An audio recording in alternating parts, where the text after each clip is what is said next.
Okay, give that 10 seconds. Let me see if that comes up on here.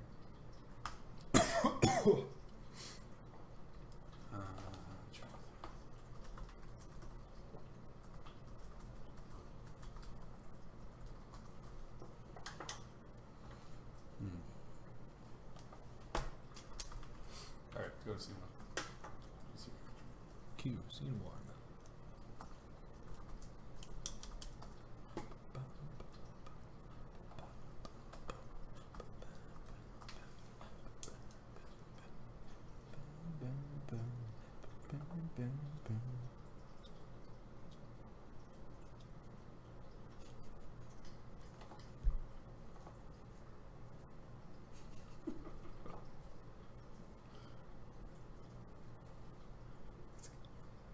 Got a little prologue to our prologue.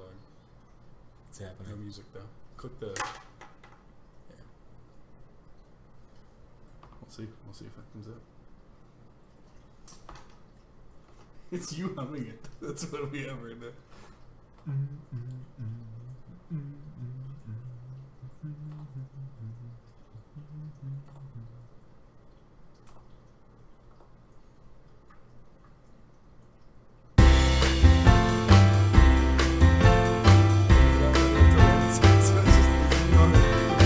Yeah, the whole thing.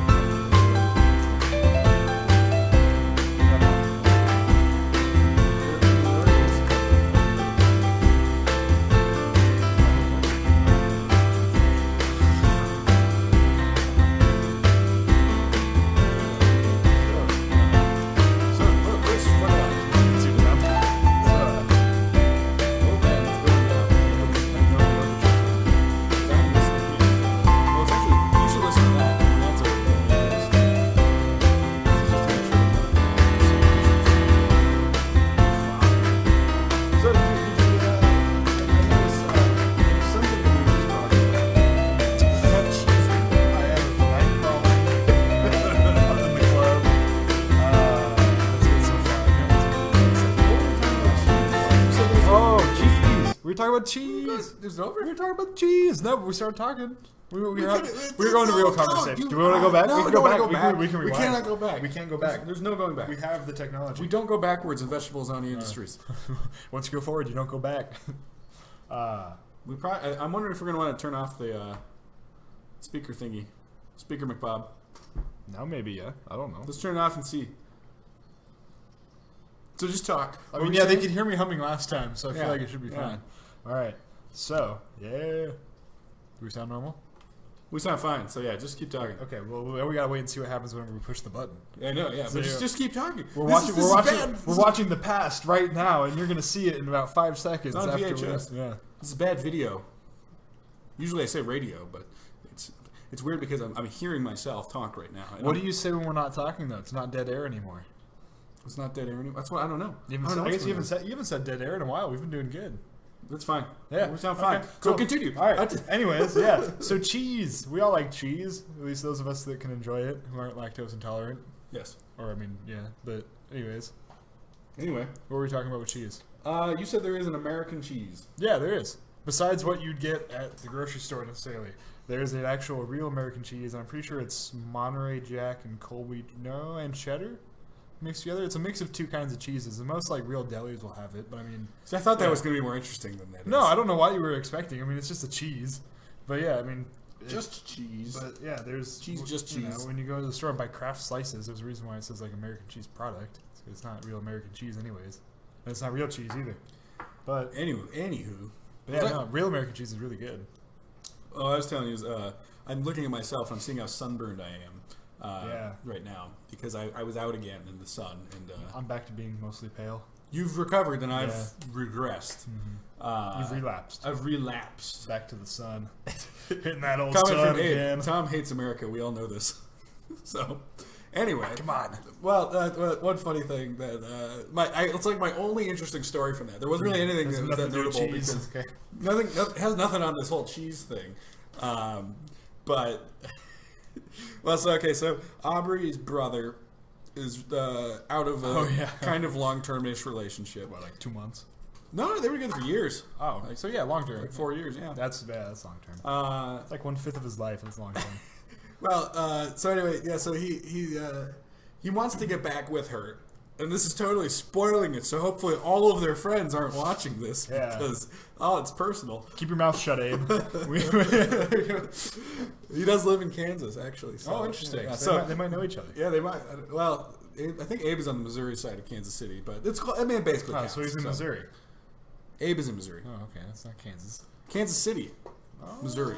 Okay, I see. Right, Abe? Yeah. I don't know. Anyway, know. So it's in America. You don't know. He asks me, is there any way that he can watch Adaptation because he was not in Nebraska during any of our showings, and so I told him, I can get him a link and I can set that up for him, and we were out at the cabin for the weekend, so I'm thinking like, he just wants to because they all sit down and watch movies or whatever. Yeah. And so I figured, okay, they just want to watch Adaptation, and then.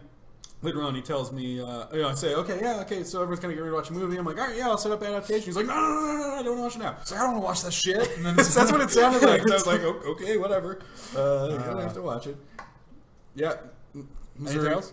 Missouri. He's on the Missouri side? So then it comes to my attention that his plan for watching it was, both him and the lady in question have a little cameo in the movie. And so he tells me that he wants to ask this lady, she's still a lady, his ex-girlfriend, out on a date to watch Adaptation together. And I'm thinking, there's something, it's a little cheesy, it's a little romantic maybe, because they're watching this thing where like an hour in, they're both in it for about a minute. Together in it, too. Together. That's the thing is it's going to be a really awkward, tense thing where they both know it's coming, and they're going to be looking at each other. What if she doesn't even remember? She's like, what's this movie? It's like, it was in black and white, is this old? And it's like...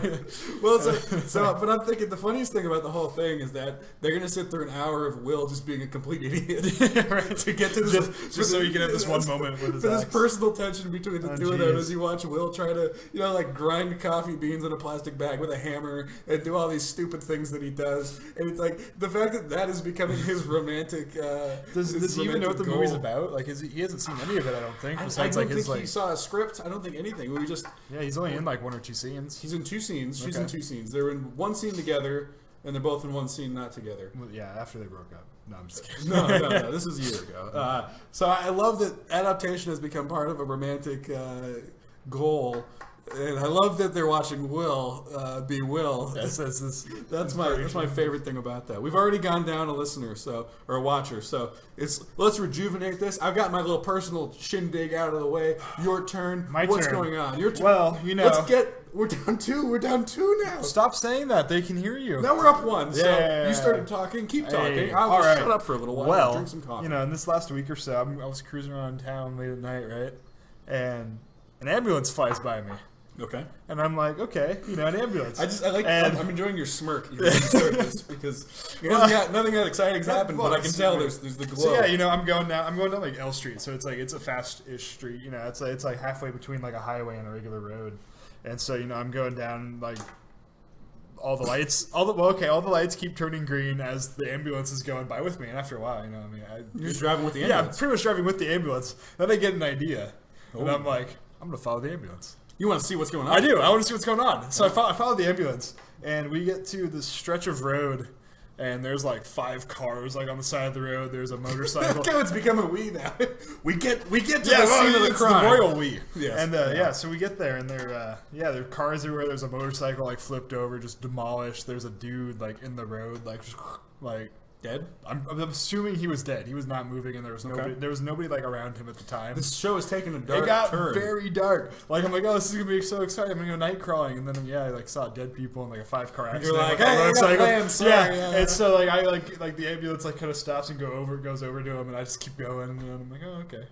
That was my little adventure. It's so anticlimactic. Well, I don't know what else to tell you. I mean, I saw. I guess that is like the action beat that we needed. Yeah, no, I'll give you that. Okay. We got some action now. Did you see any movies in the past week? I did. Ooh, like a new one, like in theaters? Yeah, really? Isn't that weird? Yeah, but you excited. You all already saw it and had a whole show about it though. What was it? Captain America. Oh yeah, we kind of talked. Yeah, we kind of did, but that wasn't on the show or anything, so it doesn't really count. Well, yeah, I mean, let's turn off our one non-Abe viewer now. What do you think about? Boop. What do you think about?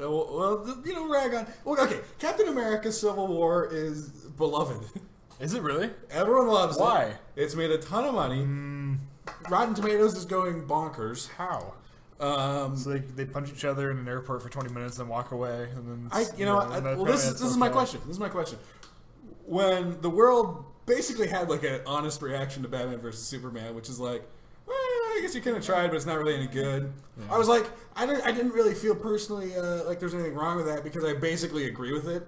But then, Captain America: Civil War comes out, a movie that I think is basically the same concept as Batman versus Superman. Yeah, I was surprised how similar they were. But honestly. Just with somehow without any of Zack Snyder's nuance. Yeah. And then everyone loves it. I don't understand. I'm at a loss now. I don't know. Even Age of Ultron, to my knowledge, didn't even get that bad reviews.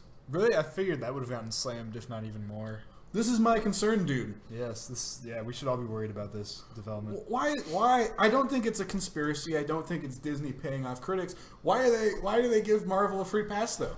I think it's just people they think it's good before they go into it, so they assume it's going to be good, and they think it's placebo effect, man. They're like, oh man, placebo effect. It is. You don't even have to show them a movie. Yeah, you could be like, you just show them the Marvel logo with like the comic book flipping intro thing, and then like half the audience just rewatches Iron Man 1. And then they hang out for the credits, and they're all excited because there's another little video after the credits, and then they can and that's about it. Like I don't understand. Like I tried to.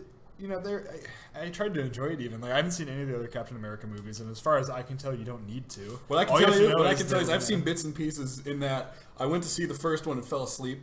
Yeah, I woke up and there was some Nazi with a red face who spoke English. I was at the gym and they had the first one on, and I'm watching it, and I had no idea that Chris Evans. Chris Evans. I get all the Chris's mixed up. New host of Top Gear. Is he really? Well, a different Chris Evans anyway. Oh, okay. I got worried there for a second too. I'm like, oh, but no, yeah, they were playing the first one at the gym, and the first thing I see was like skinny, like cancer, Chris Evans. I don't think he had cancer. Is that not what it was? I thought he was just wimp. Oh, what is it? He's afflicted with a bad case of wimp. Oh, he just sucked at the beginning? That's all it was? He just sucked. That's what it says in the script. Steve Rogers, all caps, parentheses, he just sucks right now. Chris Evans, but he sucks right now. No. I'm picturing this is like they go to pitch this movie to the studio, and they're like, all right. So picture the beginning of the movie with Chris Evans, right? But he sucks now. Yeah, but he gets better later. Got it? Yeah, but he gets better. Yeah, that's the point. And there's Nazis, and he stops him. Yeah, they had like all this behind the scenes stuff going on. It's like, yeah, we spent so much money and all this work making Chris Evans look skinny. Or Chris Evans. I don't know why I keep questioning. There's a lot of Chris's out there. Yeah, there is. And then there's Hemsworth in the same. You are one. It's so You're weird. adding to the problem. That's what's confusing me. I think is I'm not used to saying my own name so much, and so now it's like I got like 8 different other Chris's to remember. And so many Chris's. Yeah, we got the Chris population is so out of control right now. It's exploding. I don't even know how to stop it. Bring on population control. Let's get rid of the Chris's. We have to control the Chris's. Well, this Chris is—he's valuable. I'm just Chris, though. I mean, there are 2 people right now who would be very sad if you disappeared. 3 people right now who would be very sad if you disappeared. This Hispanic lady at work, she's like, "Oh, is it Chris or Christian?" And I'm like, "It's Christopher," and she goes, "Oh." I'm like, "Okay, whatever you say." Abe's chimed in on this argument here. Yes, let's hear it. And also, let me just say to all 2 of you people who aren't Abe watching, please do chime in the little YouTube chat because it's fun to have your feedback. Yeah, you can. Because then we don't have to come up with new material. Also, it helps everyone, and your voice gets out there. Your voice is heard. It's like you're actually on the show. It's basically like except you don't have to deal with all the streaming stuff. You can just show up, hang out. You don't even have to hit the buttons. Just to type. So Abe chimes in. He says, "I really don't think critics, by and large, understand what they think about a film until they're told what to think.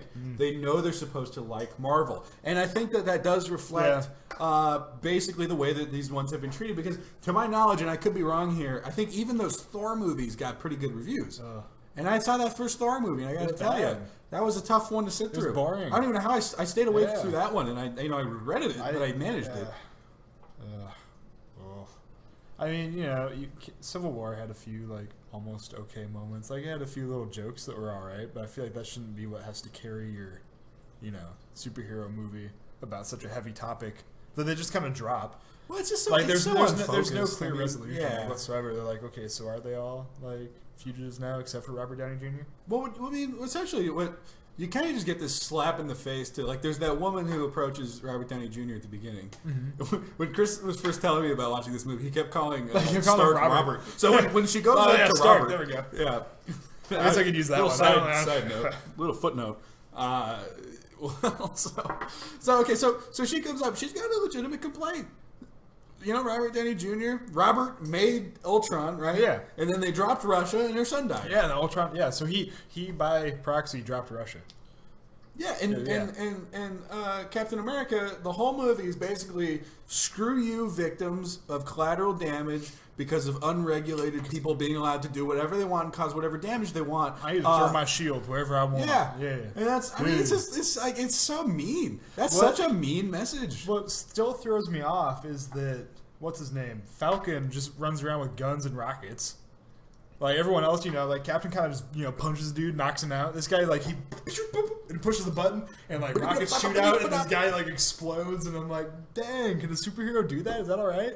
Especially in a Marvel movie where they're supposed to be like, you know, they're very clearly supposed to be the good guys. I mean, you know, and then this guy's just running around shooting the bad guys. That seems like, you know, it's a legitimate complaint. Yeah, I have to say. And I mean, even like, you know, Stark. Hey, look, not Stark. Robert. Stark. You know, he's got his little beam pulse things on his arms or whatever, but he never just like just runs up and shoots a dude. No. You know, it's like even Captain America. If he wanted Captain America dead, he could have just shot him. I don't know. I don't really get Captain America's powers. I don't get his powers either. Like he just kind of just doesn't get hurt sometimes, and other times he does whenever it's convenient for the story. They do that little like occasional like they're wiping blood away. Blood on the lip.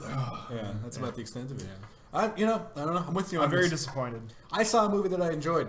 Really, you did? That's a first. It's called Love and Friendship. Okay, not in case you'll notice, that's the title of our thing. Well, it's made by Whit Stillman. Oh, title drop. And I just adore Whit Stillman movies. What else has he done?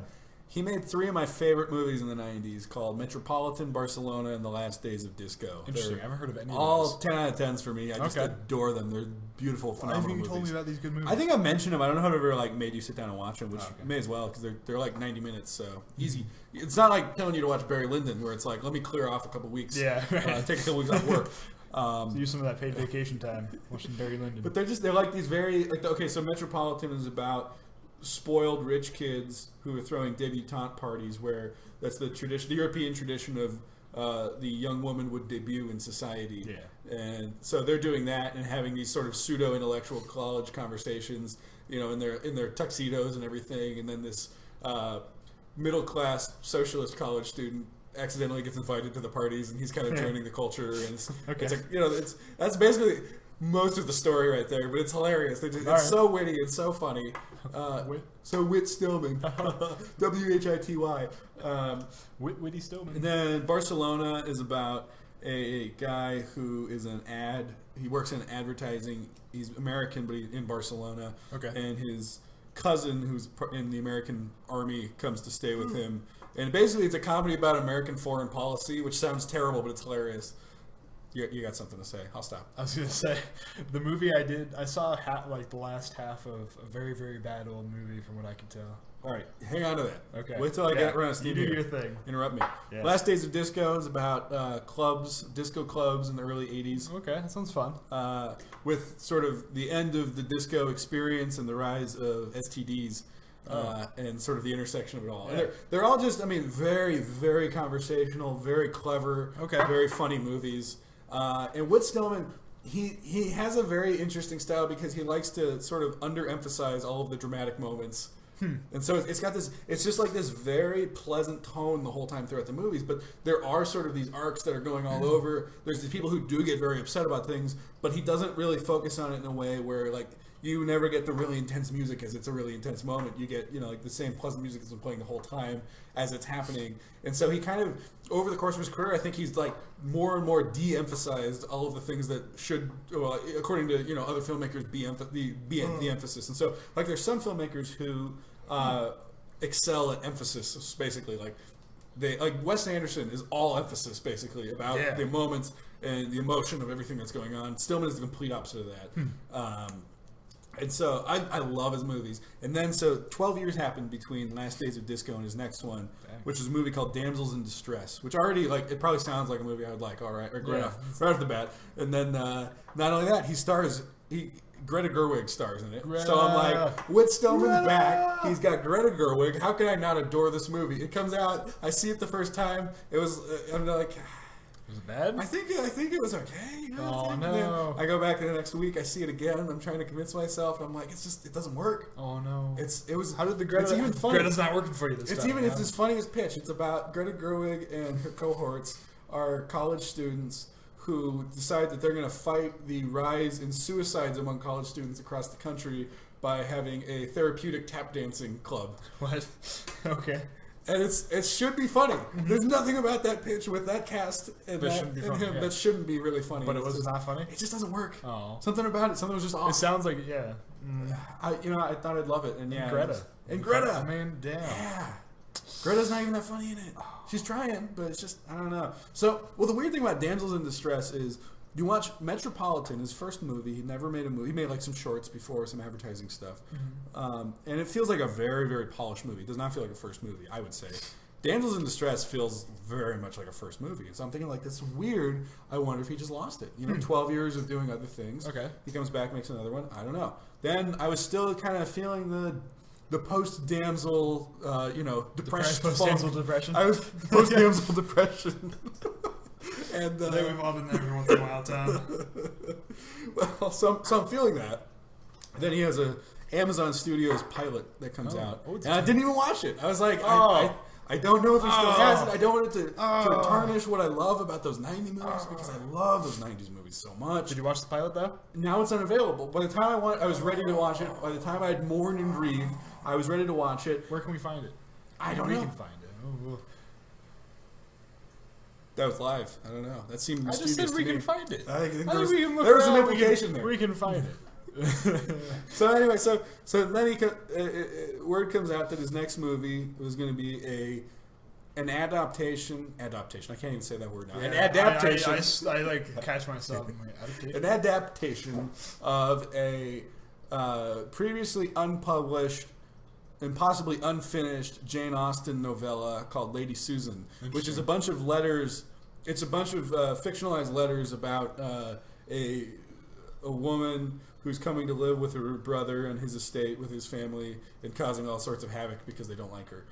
And so Jane Austen, the thing with Jane Austen is I think when you read her books and you actually like read the way that she writes, it has a lot of this sort of snark and this observation and this wit that just never really comes through in the adaptations because you watched the Joe Wright, Keira Knightley Pride and Prejudice, and it's very serious and it's very focused on the angst, but not about the ridiculousness of the angst. But Whit Stillman is all about how ridiculous can this angst get, and so I was thinking that might be perfect. And I went and I saw it, and it's a very funny movie. It's very light. It's very silly. I'm guessing it's at like film streams or something. No, at Exarban. Really? Not even at film streams. What was it called?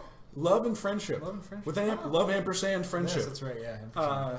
And so, well, I was sure to be at film streams. I've tweeted at film streams. I said, "Hey, you gonna play Love and Friendship?" They're like, "Yeah, we're planning to." And then Exarban has it right before I'm leaving. So I'm like, "Well, I guess I'll have to go watch that now." And so I did. And it's I think I need to watch it again once again because it's part of that sort of emphasis thing where I think I need to watch it now that I know the whole plot. I'll be able to appreciate the character arcs a little bit more than I did. But just first run through, it's a very funny movie. Okay. Very pleasant. Yeah. I very much enjoyed it. I will be watching it again. You can tell they didn't have a ton of money with it. Anybody though? They got the good costumes. They got the great locations. But a lot of it, they walk back and forth. He's been in that situation before. Metropolitan was shot basically like guerrilla style for a lot of it. And so one of the funny stories is Chris Eigeman, one of my favorite actors. He's in the movie. He's talking about how they would all be walking around in their tuxes and dresses, and they'd get kicked out of places. And people would be like, "What are you doing?" They'd be like, "We're filming a wedding video." And then they'd still get kicked out. And he's like, "I don't know what they thought we were doing. We absolutely looked like we were part of a wedding video." We should try that. Try just some sneaky way to go film shit. I guess we already technically have. Yes, we absolutely have. Yeah. So, Love and Friendship, I give it a solid, 18 out of 22 vegetables on your layers. 9 out of 11. 9 out of 11? I don't like that, because I don't like those numbers together. I reduced the fraction, and that's what it came out to. I'm sorry. I don't know what to tell you. Well, that's your own fault. I don't know. You like... Well, this is getting intense. It is? Abe says if you look at ampersand, you can see a guy dragging his butt on the floor. so I've heard of that. Like a dog, That's what we got out of that. I just went on this big analysis of Love and Friendship. We were up to 5 watchers. And now we're down to 3. You too could throw in these useful bits of advice. Or whatever you want to call it. So you were going to interrupt me anyway, though. You Yes. watched some old movie. Can you guess what it was? Off what? Just it off- was bad. It was bad. I there's have a no lot to idea. choose I have from. no idea who was in it. There's a lot of. It takes place in the Middle East. How old? Ooh, maybe like 70s, 80s, 80s, 90s, 80s. There's a Far Side comic based off of it, which is the only reason why I watched it. Was yeah. I don't know. I don't know if I know it. Like I was flipping through the, I'm going through the guide, like I normally do. You do pick it up and watch. I see Ishtar. Oh, Ishtar. Okay, I've never seen Ishtar. It was I don't know, but I remembered I've into the Far Side as a kid. His Gary Larson's hilarious, and all those little comics are funny. But there's one. It's just like video rental stores in hell, and every cassette is Ishtar. And so, I'm flipping through the channels. I'm like, oh, I want to see this movie because apparently it's bad according to Gary Larson. Apparently this movie's big. That's a good reason. Yeah, we've all been there. It was just, I don't know if it's bad, but it was just very average. It tried to be funny, but it just wasn't funny. You know what I mean? It's just Speaking of movies that are kind of just average, but you kind of just want to be entertained by them, there's that new X-Men out. Yes, it looks very average. Yeah. More average than Captain America. Not as bad as Captain America, but just average. What's your relationship with the X-Men series? I always want to like their movies. I feel like they have the potential to be more interesting than most other comic book movies, but they always kind of squander it. They kind of skirt with having actually relevant subtext, and then they just kind of don't do anything with it. I've noticed. What I don't understand is they did this whole thing to reboot it with they go back in time in the last one. And it's still the same thing. Whoever is Professor X now stills bald and goes into the wheelchair type deal thing. It all looks like exactly the same as the other ones. I feel like if you really went full, Professor X is Martin Luther King, Magneto is Malcolm X, you could have a very interesting movie with subtext there. That's what I'd want to watch. Yeah, that's neat. Yeah, I like that idea. And they always kind of there's sort of pockets of subtext that occasionally are thrown at you. Well, sometimes they float by, and other times it's the scene in X2 where they meet Bobby's parents, and it's thrown right in your face. Hey, it's homosexuality, guys. Hey, he's coming out to his parents. Guess what? You picking up on it? That's always kind of like the X-Men thing, though. Actually, I like X2. I have to say, unabashedly, I did enjoy X2. That's the I don't only think one. I've watched that in so long, but I remember that movie good. I rewatched it in the past 5 years. I think it still holds up. I have to say, of any of the X-Men movies, there's very few superhero movies that I can still watch. Yeah. I enjoy X2. I agree that there's plenty of problems with it. It's pretty dumb. But I think that's the only X-Men movie that really works. Yeah. And for some reason, I think I may have seen all of them except Deadpool. I've seen 1, 2, and 3, and then Days of Future Past, but I skipped First Class, which I heard First Class was good. Everyone likes it. I thought it was the same thing you're getting. I mean, it's they keep doing the reboot thing just to do nothing new. Days of Future Past was all right. I mean, everyone kind of liked that one more. It's there's some things that were kind of okay about it. Going back to Civil War, at least they don't spend the whole movie just punching each other. I mean, seriously, every single Avengers movie so far has been, we're gonna make them fight each other, and it's kind of that's kind of boring. To be fair, though, I think every X-Men movie gets to that point where they're like, Magneto, we have to help the humans. And he's like, no, I'm going to kill all of the humans in mass destruction. And they're like, no, Magneto, you can't do that. And he's like, I'm going to anyway because I don't like them. Because nobody's as good as Michael Fassbender. Michael Fassbender's good in that role. But I think he's a great Magneto. But they don't do enough for him. Yeah. And it's kind of like, oh, man, I wish that this was good because he's bringing it. Yeah. But so this new one's out, and everyone's kind of like, I don't care at this point. Yeah. Not really getting good reviews. Have you seen it? I haven't seen it. I'm not opposed to watching it. I mean, I'd probably go see it, but I don't know if I'd enjoy it. But I don't know if I'd not enjoy it. We can see it after this. I don't have money for movies right now, Tom. We can arrange. I gotta, be good with my money right now. Gotta be good. Well, trying to save it. Basically, what I'm getting at is, I've always thought that those movies are. You see that there is some potential for there being a decent movie, and I don't know why it's unique to the X-Men series, because I don't really see potential for Marvel to break out and suddenly get much better than they are. Yeah. And there's no reason for me to think X-Men's going to break out and get much better than it is. And especially not this new one where you have Blue Oscar Isaac, who's like, I'm, Egyptian and I'm going to destroy the world. Is that what he does now? Yes. He's Apocalypse? That's it. Oscar Isaac? He's like in a pyramid, and he comes out of the pyramid. That's where the Egyptians come from. Hey, everybody, I'm the old mutant guy. Hey, guys, you don't have a world now. Hey, guys, I don't have a job. So I'm going to destroy the world and rebuild it or something. I don't know. You're very obsessed with these comments. Yeah, you can compliments on your snazzy polo, Tom. My snazzy polo, Oh, yeah. I actually wasn't wearing it all day, but I knew we had the show, so I switched to a polo. I'm wearing the same black shirt I always wear. You always wear the same thing. It's because I always come over after work. I know. This is like, these are my undershirts, man. It's just funny because they're going to see my whole wardrobe eventually. And I'll wear something nice next time. We should do a Daniel Tosh style. They pick out I don't watch well, Tosh. every season they vote on a new like wardrobe choice. Like sometimes it's vests, so he has to wear a vest every episode. Okay. Or he wears polos every week. And then, Yeah, if we get up to 30 people watching, I'll start taking requests. Okay. So tell your friends. Otherwise, this 5, 6, 1, 2 range, I don't know about this. Yeah. So I might see it. I might see this one. Okay. I don't know why. I've been thinking about it, but all the trailers make it look It's not going to so be any bad. good. Like, it's but just- I've had this nagging suspicion that there might be a good X-Men movie someday, and I haven't quite shaken it yet. Well, you already had it. It was X2. Yeah. So But, it's, but since that, and Bryan Singer has not really gotten better since that. Is it the same dude still? Well, he made X1, X2. Yeah. Then he went and made Superman Returns, which was not good, I don't think. Brett Ratner did X3. Okay. Then Then they had their Wolverine spin-off, I think, and then maybe 1 or 2 others. And then First Class was Matthew Vaughn. Mm-hmm. And I thought it was all right.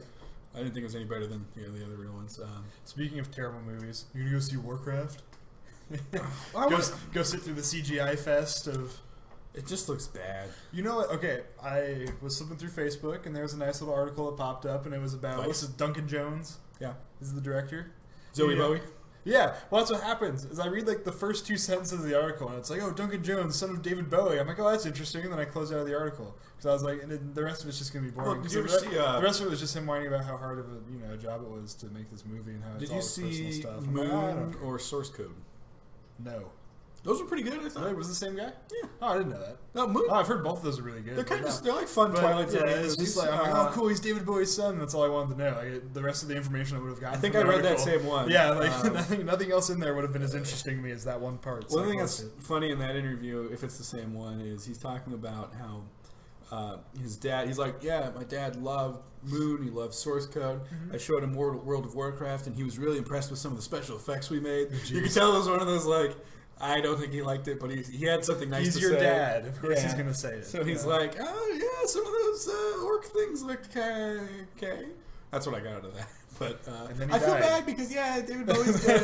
I And you read know. that, and his wife had breast cancer when they started filming. And so Aw. it sounds like he's been just beat up over this whole thing. Yeah. And Now he's got a bad movie. and coming he's out. Warcraft to show Do you for know how it. much money he probably got paid for that, though?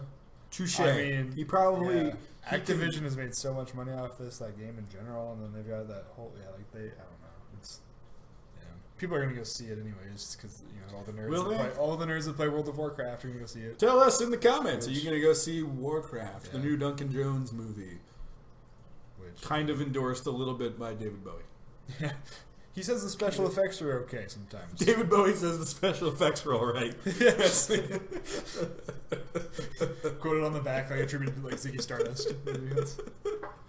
Oh, that's funny. That's just okay. The stupidest thing in the trailer, aside from the fact that the orcs just look ridiculous, is that lady who's like half orc, half human. Oh, she's something else though.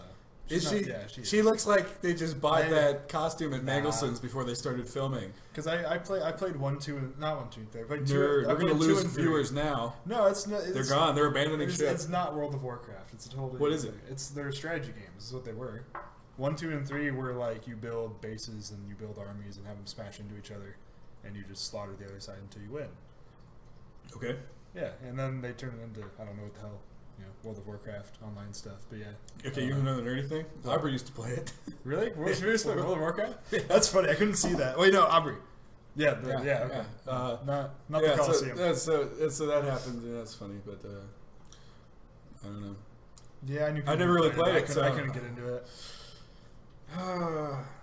Jess Kane is not seeing it unless it's kid safe. It Could probably is. Can it not be kid safe? Look at it. I mean, it's Do just- any big blockbuster movies that come out? Yeah, Like, it's, are any of them that not kid safe? They probably don't blow people up with rockets like they did in Civil War. So I mean, there's always that. there's always that. Yeah. So keep that in mind. All right, what else you got? Oh. Lob us another topic here. Oh. Let's move on. Let's move forward. You need me to? You mean to know. jump in here? I watched. Okay, so give me a jumping start. So there was a few of us at the cabin over the weekend. Yeah. And they always watch the worst movies. You were telling me, yeah, they have terrible taste in like cabin movies. So they'd see. I can't remember what. Oh, Champloo was there, and he watched. He picked the first Pirates of the Caribbean because they're just going on Netflix. Something like that's a good choice. Yeah, great choice. As far as stand by that one. As far as big budget movies go, that's I have no problem rewatching that one. Every few years, and then. So that ends, and it's like, what to watch next? It brings up The Do-Over, the new Adam Sandler one, and Special Correspondence, the Ricky Gervais one. Oh, jeez. And then, those are weird suggestions. Let's watch because they're Netflix produced. So, okay. So Netflix is going to probably put them on everything. Yeah. And you'd think, like, so you and I, are self-respecting individuals, and we would say, like, that's stupid. That, like, no one would go from watching Pirates to watching The Do-Over. Mm. I'll tell you what, it Chris. Worked. It did. They're like, oh, The Do-Over. It's the new Adam Sandler. Let's watch that. How was it? I only watched like the first half hour, and I was playing cards during it, so I wasn't really paying attention. Oh, we have another poker night. That would be a fun stream. Would be us playing poker. Well, like we need like 10 cameras. Yeah, no, we get Will Forget. We have like we could have a round table like from the top down, like of us. Like, if Will's there, if Will's there, we could get Moose Henderson. Who else would be on the show? That'd be fun. I don't know. Any friends? I don't know. Would Miss Grand Island ever be on the show? I don't know. No, I don't know if she'd be interested. I don't know if she'd talk. I don't know. Or she'd just sit and wait for us to talk. Well, so where I was going with that though is so the Do-Over starts, and I noticed between that and Special Correspondence, you see almost this. They're like trying to emulate the way that made-for-TV movies start, is what I noticed. Because they start with kind of like, you fade in, you're already in a scene, and then like, Netflix presents in the corner. Okay. Like, it's just that cheesy like TV start instead of starting with like some title cards. Yeah. And I'm thinking, what does Netflix have to gain by trying to make their movies look like they were made for TV? Well, they have to make sure that they say that they produce, so people know that Netflix is producing content, and then they know that it's exclusive content they can only get from Netflix. I disagree with that, but it's just the stylistic choice of like a movie generally is going to start with some title cards. Yeah. TV shows start generally, they fade on with that cheesy fade onto like a scene that's already happening, and then the cheesy Netflix presents in the corner as opposed to like a black screen Netflix presents or like just normal opening credits. Weird.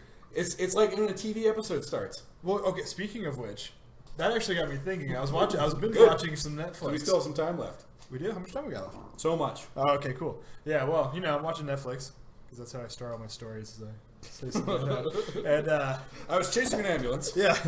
So I was flipping through Facebook. No, yeah. So I'm on Netflix, and about 5 or 6 episodes into, what was I watching? See, that's the other thing. Started the story. Well, the thing is, it doesn't even matter what I was watching. Is the title sequence goes by, and I realized something. Like we're on Netflix. I know what I'm watching. Yeah. I don't need to see the intro song every single time I start a new episode. Okay. Why don't they have a way to clip out the title sequence? I think a lot of Why is that even still a thing on Netflix? Why don't they clip out the title sequences? Then you can be even more efficient in your Netflix watching. I think a lot of people are bored with that. I like watching opening credits though. No, not necessarily like an opening credits, but you know what I mean. Like, for example, like say like I start up an episode of the X-Files. They should just play the first one. Yeah. Give you the title sequence. Then after each subsequent episode, why give it again? Because the X-Files title sequence is fun. I know. That's a bad example because I love that song. Like, when I watch a show I like, I want to watch the opening credits, the title sequence. Still, like I don't know why. It just it clicked for a second. It even irritates me that they don't show end credits anymore. Yeah, it just dumps that little thing. I want to watch the end credits. I know. There are so many times like, I want to see who this person was. Yeah. And I'm like, no, come back. So I'm on board. I think we need more credits on Netflix. More credits. Or maybe just so you can toggle it. That's all you need is you need a boop, boop, switch. You're probably right though. Netflix has probably done studies that the whatever word you want to say, people who watch Adam Sandler movies regularly that choose to subject themselves to it probably skip. I feel like it's the opening 30 seconds. I feel like it's a King of Queens episode or something, but no, it's the new Adam Sandler movie. So they probably decided through research they're gonna trick you. You can't have any title cards, Adam. All right, you gotta just start it because they're gonna skip too much. They want to just get into the middle of it. If you give them too long, they're going to question it. And they're going to back out of watching your movie. You got to make sure we just jump right into it. And it's like, that's funny. I didn't realize it was already out because I just saw a trailer for it like today. Yeah, no, it's out. Like it was on regular television, I think. There's nothing like. it's competently made, but it's just one of those things where it's like nobody involved in this thought they're making anything more. No than one just really like, cared. They showed up to work. They did what they needed to do, and they probably got paid a bunch for it, and then they went home. And I think that's Adam Sandler right now. And there's just I don't understand the appeal of watching these things from start to finish. But whatever. I'm an unabashed fan of Billy Madison and Happy Gilmore. I'll give him that. And there's flourishes of things that are actually kind of funny through some of his other earlier ones. I've heard a few are alright, but I don't know which ones like to go with. I don't know. Run out of material, making noises. Dead air. Yeah. Well, I thought you were gonna say something. You're like, I don't know. I didn't have anything. Like there was something going on there. Well, I guess I'm confused about why Netflix is choosing to be more like made-for-TV movies when it seems like made-for-TV movies are trying much harder to be more like just cinematic. Yeah. Netflix is de-cinematizing TV right now, and I'm confused by that. Interesting. That's my point. Okay. That's my thesis That's right the big here. picture. That's the big picture. True auteur. Auteur. We were going to talk a little bit about Sorcerer because we didn't talk about it last time because we got really so upset about the distracted. fact that we got stuck watching being in a group picture. Yeah. Because a little backstory in case you haven't watched every episode, which you should. Last time on the this is like Vegetables Lasagna Lost. show. If you miss an episode of Vegetables Lasagna, you're completely lost. So You won't get any of our jokes. all of our jokes, they all like run recursive jokes. recursive. Yes. It would behoove you to watch the backlog. Hey, that almost works. I mean, it's the recursive usage almost. What was I saying? Oh yeah, so we decided to go to Sorcerer, the William Friedkin movie, because it was playing at Draft House. Yes. And neither of us had seen it, so Chris didn't. I don't think know much about it. I had no idea what it was. You thought it was gonna be like magic. Magic sorcerer okay. guy. That was my basic assumption. Then my second assumption was going with the more like, it's probably gonna have nothing to do with the movie, like the title at all. Yeah. Well, and then we were very misled because we're doing our group picture deal. And the guy's like, oh yeah, that has nothing to do with magicians, but it has a lot of war. It's a war movie or something like that. And it's like, I don't think he said it has a lot of war. It has a war movie. They have a few wars every once in a while. I knew what we were getting into. I didn't. It did sound. He made it sound more battly than it is. Yeah, like I was expecting war movie. When you hear the guy who made The Exorcist makes a movie called Sorcerer, it's probably not a bad assumption to assume. See, I didn't know it was that guy. I don't know. It's William Friedkin. I didn't know that going in. Billy? I told you I knew nothing about it. Billy Friedkin. I don't know. I don't hang out with Billy. Billy? It's been a while. French Connection? No. Never seen that? I don't know. I I've heard the name of it. Well, anyway. So we decided we're going to go see Sorcerer because, hey, it's playing. And then we get there and this redheaded dude comes up and he's like, hey guys, welcome to the film club, troop, whatever, A, blah, blah, blah, blah, blah, whatever. Your impression's much better. Mine was just Will Forte. Hey guys, I don't have a job. Hey guys, got you some uniforms. Yeah, he comes up, he starts talking about how we're all going to take a group picture. He's working really hard with the Boy Scouts of America to make sure that we get uniforms for all of the screenings that we go to. And there were going to be badges and sashes and probably those. Oh, we forgot to ask about the little neckerchief things. Get some of those going. Like, we need some fanny packs. Yeah. Oh man. Someone showed me, and she's like, "Oh yeah, I got these wrist wallets or these arm wallets. You put them on your arm, and it's like a wallet." And I'm like, "It's like a fanny pack for your arm." And it is. And she's like, "I'm gonna wear one on each side." Arms are the new fannies. Yes. Oh no. No. Well, anyway, what was I saying? Yeah, so Sorcerer was going to happen, and we got very sidetracked on our last show, just like we're doing right now, because we were making fun of this guy for wanting to turn his own film club at a theater that he works at into the Boy Scouts. Oh, did he work there? Yeah. I thought it was just a thing he did. He introduced the Evil Dead screening that we went to, so I assume he's like one of the programming Oh, it was guys. that guy. Yeah. Interesting. Okay, yeah, he brought. Yeah, interesting. So he's. I'm on board with the idea of a film club where they show movies like Sorcerer. I'm not on board with this idea that we need to pretend to be Boy Scouts as a part of it. That's where we need group pictures beforehand. Abe says, "I'm telling you, badges for films would be freaking awesome." So it would be, but no, it's not. It's stupid. No, it's so stupid. The badges is more acceptable than the entire uniform with the ascot and all the other stupid shit. We should just wear collars and smoke cigarettes and drink coffee. That's what we should do. Yeah, I wish they would allow smoking in theaters. Have a nice haze going through the whole thing. Oh man, that'd be so cool. Is there anything you want to say about Sorcerer? I liked it. It was good. It was a very tense movie. It was, yeah. That bridge. So we're both just like, well, you know, they probably just drove a truck over a little bridge like that, and I mean, I think that was all like a million things. I think it was super every move, I'm sure, was very calculated when they were filming that, because you don't just do that. No, because if they made their own little river type deal, just a small body of water kind of gushing along, it would only have been like a couple feet drop. But you don't want your whole truck to fall over. I think it was very intensely made because that. We'll have to find out. It sounds like I feel like there should be a cool story behind filming. You don't film that scene just on a rickety bridge. That's a lot of prep that goes into filming that. No. I guarantee you. That was crazy, though. Abe says, I was in such an empty theater for X-Men. I got coffee, sat in a corner, and vaped a lot. Why would you sit in a corner and vape? You can do the... It was 1 a.m. I needed something to keep me awake. Is that? I wonder if Abe's going to be on the round table tomorrow. I don't even know who they're doing an X-Men round table. Ooh, fun. So yeah, we'll plug that because why not? There's going to be a round table, X-Men Apocalypse round table on movies and stuff. The very same channel that you are watching a video from right now. So if you subscribe, like the little scroll has been telling you to. Yeah, it's right. It's right now. Oh, right. I'm doing too fast. Gotta pace yourself. Gotta pace it. Right, yeah. Let's go. So if you subscribe like that, you'll get a little email or something. When that goes live, it'll be Detective D, I think Dan, maybe Abe, all talking about X-Men Apocalypse, and there's probably another person too. I don't know who's on. I'm not on at this time, so I don't know nothing about birthing those babies. I don't know nothing about it. Yes.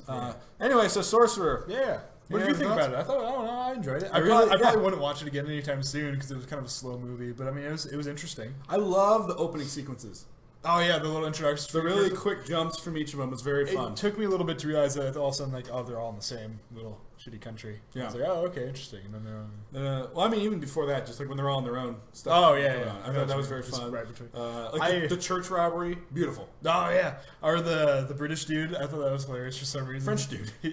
He's French. Sorry, yeah, you know what I mean. Anyway, yeah, he looks at his watch and sprints off. He's like, well, yeah, it was very fun.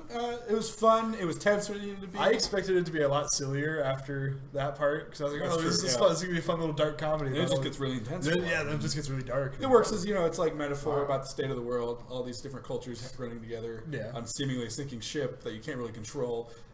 We're all bad people. We're all running around. Well, that's okay. We're all running around with a bunch of dynamite. The one thing that I want to talk about, yeah, exactly. The one thing that struck me is the last 20 seconds of Sorcerer. Yeah. And you guys in the comments, feel free to jump in here. We're going to spoil a little bit. Mute for the next 400 minutes. 400. We got a lot to talk about. Some high expectations on this show. Well, no, probably the next 40 seconds. So church guy goes and gets his revenge at the very end after the dancing scene. Yes. And I don't know that you need that. I guess that's where my one complaint was. I get it. I get why it works thematically. Yeah, because but just for my own watching the movie, I kind of just wanted him to dance with that lady, and that could be the end. I know. I thought that would have been a nice little close. I think maybe it was one of those things like the studio pushed him into. I doubt it. Because it seemed kind of tacked on. Because I mean, they didn't need any of the people in that one scene to do it. That's something they easily could have filmed afterwards. It's all set up from the beginning that it would come back to that. Still, I would have been happy with just Roy dancing. What was his name? What did they call him in it? I don't know. Spanish. I don't remember what his name. I can't remember. Oh, it was something funny. I have no idea. Anyway, it's a good movie. It's extremely well directed. Yeah. Really tense, really great visuals. Some of those explosions, you're just like, oh man. It's one of those movies where you could never do any of that with CGI and have it be anywhere near as tense, because it's like the fact that you're watching this truck almost fall off this bridge and you know it's real. Even though there's a lot of fake things about it, but just the fact that you're literally watching this truck almost fall off in the rain, and you're watching, this huge log explode. I mean, those are things that... I forgot about the exploding tree. That was pretty great. William Friedkin was on Mark Maron's podcast, WTF, and he was talking about how... Well, some of the things that he's done in the movies, like in Sorcerer and then the crazy car chase in French Connection, basically he's saying that you wouldn't have needed to do those things for real because now you can do them with CGI. And he was saying, it would have been so much easier to do this today. And Mark Maron's like, whoa, but those scenes are so much more tense because you're watching it really happen. And I have to completely agree that I do too, honestly. There's no way Sorcerer would be anywhere near as interesting. Because, I mean, really what it is, it's the fact that you're watching these intense situations get more tense literally happen. The thing is proof of concept here. Yeah. We have the original one, or not even really the original one, the second original, whatever. The John Carpenter one's still a remake. Right, but, but you know what I mean. Still, anyways, the whole practical effects thing, when you have people actually able to interact with the things that are trying to eat you, it looks a little bit more realistic. You know what I mean? And even though like it doesn't look as real with like quotes around it, it's not that super HD like CGI bullshit.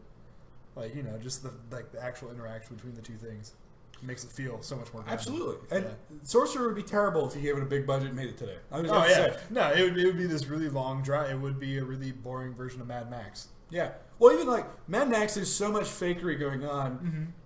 But they used a lot of real shit in that. They did. That's what I'm saying. Is there's enough real that kind of works, even though they faked a lot of it too. Yeah.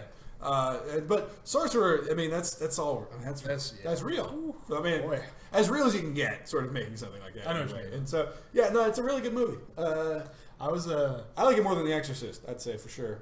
Okay. The Exorcist, I haven't watched The Exorcist. The Exorcist is effective, but I think I don't know. It's just I don't ever feel really compelled to rewatch The Exorcist. It looks like it hasn't aged well, and that's a problem. I don't know. It's only because we're so I think it's a saturated market. Yeah. For those sort of movies. I've already seen all the tropes that The Exorcist would have created, kind of thing. Have you never seen The Exorcist? No, I've not. Oh, isn't that weird? Yeah, I know. That's weird. totally one of those ones I should have seen, but I just haven't watched it. I don't know why. I've just never gotten around to it. Well, okay, yeah. I mean, it's all right. It's very well done. Yeah. It's not my preferred genre anyway. The exorcism genre. It's a little too predictable. They're all pretty much the same thing. Well, I mean, the thing is, like with that one, it wasn't a predictable genre, I guess. But then I don't know, just something about it. I was speaking of Mark Maron, I was watching At Midnight, which is this awful show on Comedy Central, where it's like some game show. I know what it is. Yeah, right. Have you tried Will and watching I it? have had Twitter arguments with Chris Hardwick. Really? So, that's funny. Yeah. Oh, is this the guy you hate? This is the guy who, on his nights off, apparently will tweet at the two of us. Yeah, so. That's hilarious. He had it was Mark Maron was on there, and okay. Like these two other dudes who just weren't funny. And then Mark Maron's been like, making all these great jokes, and like there's the other guy. He's just like really just sweating.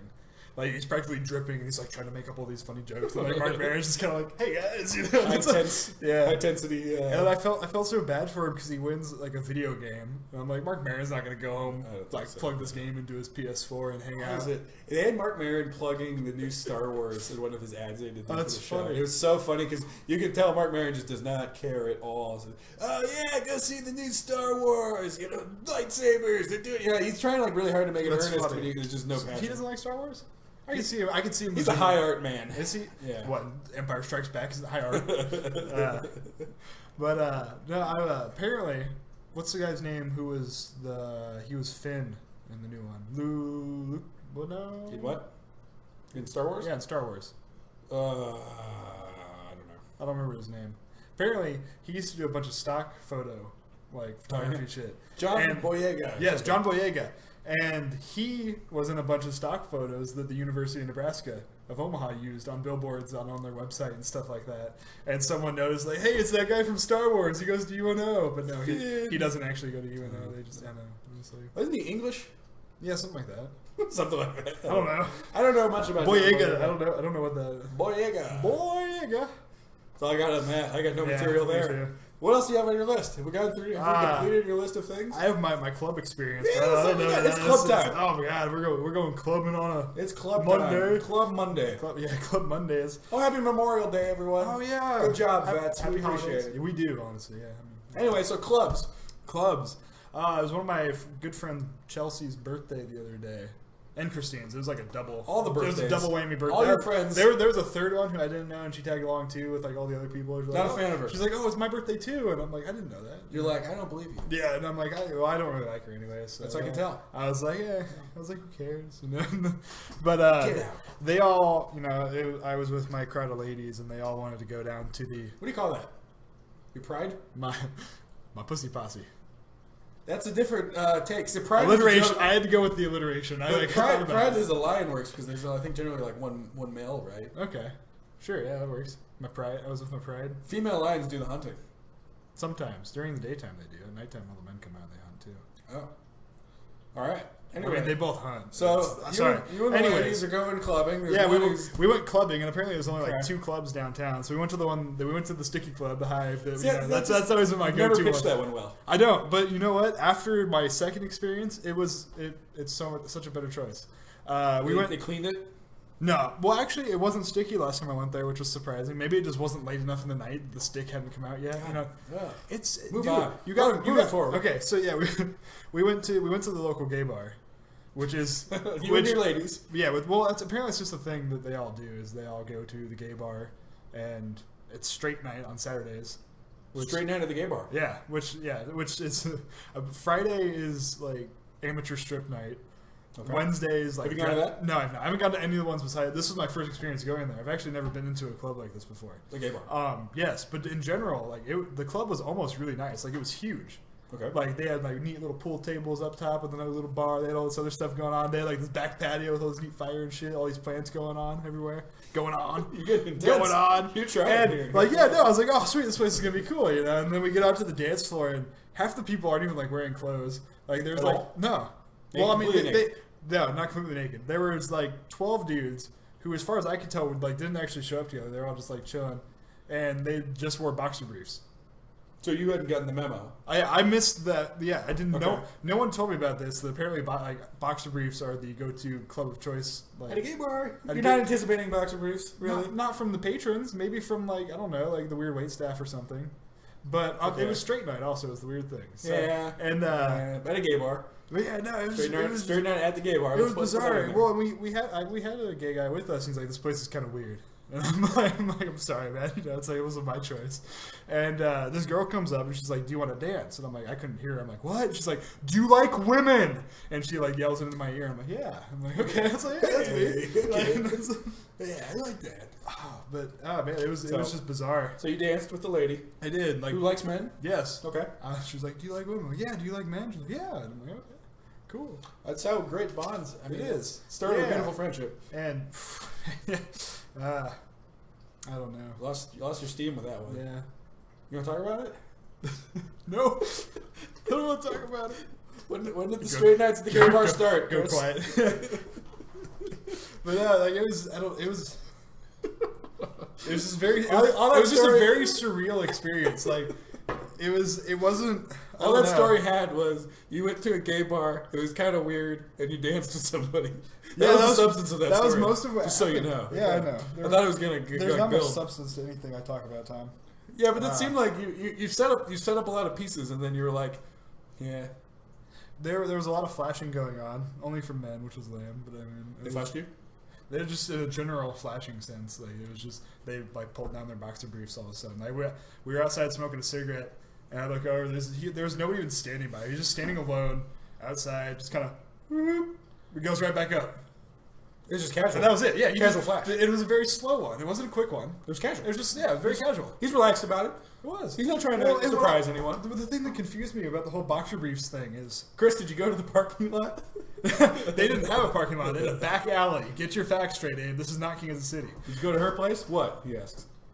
He's prodding you out. I'm not doing a good enough job. I'm encouraging you to. No, she came to mine. I have my own place, Abe. But anyways, where was I going? You distracted me. The thing that confused me most about the boxer briefs dress code was: do you show up in boxer briefs like that, or do you like do you walk? Whip them off slowly. But where did they go?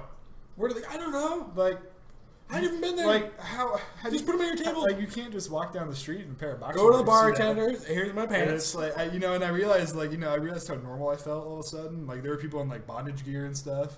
Yeah. Like at a gay bar. Yeah, on a straight night. I'm like, okay, cool. I know it was not straight night from what I could tell. That's what I'm saying. I don't know. It's just funny. Like someone walks up to me and has to clarify. They're like, "Do you like women?" I'm like, "Yeah." And that's how it all started. This will be the story you'll tell your grandchildren someday. Yeah. Boxer briefs. Boxer briefs. I know. Now I feel self-conscious about my boxer briefs. Now you're all flustered. They're comfortable. And it's like his fingers in front of his mouth. He's hiding something. They're hiding on you. So, our Walden Pond tweet of the week. Yes. Ready for it? We need to just screen share it on here somehow. Like have it. Yeah, that would have been much smarter. We could easily do that. We'll do that next week. That'll be spiffy. All right, ready? Oh yeah, let's hear it. I'm closing my eyes so we can't see it. This is the most succulent of IPAs. You gotta do it in your Will voice. This is the most succulent of IPAs. That was good. That was pretty good. Yeah. So there would be a lot of uhs and ums. I think it's actually. We need to this is the most succulent of the. I don't know why IPAs. I think we need to use like the text to speech thing because I think it'd be funny hearing your computer talk like whatever Will has to say. Whatever Will says. Well, this is the most succulent of IPAs. You know? That's Will as what's his name? Stephen Hawking. Oh God, that's almost just getting like offensive now. I'm sorry, everyone. Well, think of this. We started with a love story. Somebody's trying to woo back his lost love through watching Will fail to start a coffee shop on film. Yeah. In ones and zeros. We'd like to say on film, but it was not shot on film because who has the money? I mean, and so somebody's trying to rekindle his love to Will Forget. Yes. With the help of Will. Will's gonna help reignite She's just gonna fall in love with Will. She's gonna go to Florida. Do your Seth Rogen impression. No, I can't do it. It's Seth Rogen impression time. You We're can't at the just last 2 you minutes. can't just throw it on me like Yes, that. I can. Can you? I don't It's the remember. I last don't 2 remember how I minutes of the did show. it. I just did it perfectly that one time. Yeah, you did. That was the only time. Time to start again. That was the only time. Do your impression. You were saying that he always does that voice. I know. I don't know how. It was that one. I can't do it right now. I can't do it at all. The people want to see your Seth Rogen What impression. people? The person? I don't think they 5 count. people watching. Five. Dang. One's you. And one's A. That's what it was 2. I just realized that. I just put that together. You just put 1 and 2 together. I put 1 and 2 together. Yes. All right. So you're not going to do it? I can't. I'll do it next time. We got 2 minutes. Hold it's it a to good this, tease. people. It's a good tease for next Hold it. week. You're You gonna want to hear hear a his good Seth Seth Rogen Rogen impression? You got to come back and listen to me. Or they're talk. just gonna not watch because he's just gonna do Seth Rogen impression. That's our tease for next week. I got to make sure I can do it before I just. He's gonna practice all week. Yeah. All right. So, any other things we want to tease? Seth Rogen impression, maybe an X-Men interview. The Lobster. Yes, we will see the We're Lobster. gonna see the Lobster. That looks very, very good. Absolutely. I love that trailer. He pitched it to me. I did. I was like, it sounds like it could be funny. Then I watched the trailer. I was like, that looks amazing. yeah. That looks really good. Oh man. No, I started having high pitched thoughts out loud. Apparently, I don't know. Ooh. Sounded like a bunch of owls at film streams, but that's playing. I might see Love and Friendship again if I get bored. We'll see. Naomi Jones almost got a rough cut going to that. Woo! I haven't really organized much of the audio, but I flipped through a little bit of it. I kind of like generally organized it for now. I was kind of like, this is. We'll go over that. I went day by day. Yeah. So far, Day by day. I'm working on it from there. Oh man, I've seen it. Whew. Just Kane says. You seen it? I don't know what she's talking about. Oh, the Lobster, maybe. Oh. It was at film festivals and stuff earlier. So with the dude making. Oh, Marin, maybe? Maybe they're back there. I don't know. We'll save that for next week. All right. So, next week we got a bunch of stuff, including Seth Rogen impression. Before you leave this page, please click on the movies and stuff subscribe button a little bit under. It'll be like there-ish, I think. Where? Show me. Yeah, it is. Yeah, so it's like around it's there. Red. If it's not red, then you're already subscribed. If you're already subscribed, don't unsubscribe because that would be bad. No, we don't but in the meantime, subscribe. You'll get the X-Men Apocalypse roundtable discussion with Detective D, Abe, Marty, and Dan. Dan. I don't know who Dan is. Daniel Plainview. Dan. Yeah. And his son HW. And Abraham Lincoln and all the other Daniel Day-Lewis characters. So yeah, that's going on. And then I think there's another Master Debaters this Thursday. I don't know what it's about. I don't know who's on it. But it's going to be good, of course. And we got the Woody Allen Show, if you go back on this page. All sorts of things you can go back and find. I need something funny because I just turned into a salesman. Say something it's funny. the last few seconds. You're supposed to pitch the cool Say stuff. something funny into the camera so we can can't. go to the credits. That wasn't funny enough. No. I applaud your effort, but what did I do? Debate Show Thursday, Hot Dogs, Star Trek, and Captain America. Let's leave it with that. Hot dog. Hold on, let's let the whole thing play.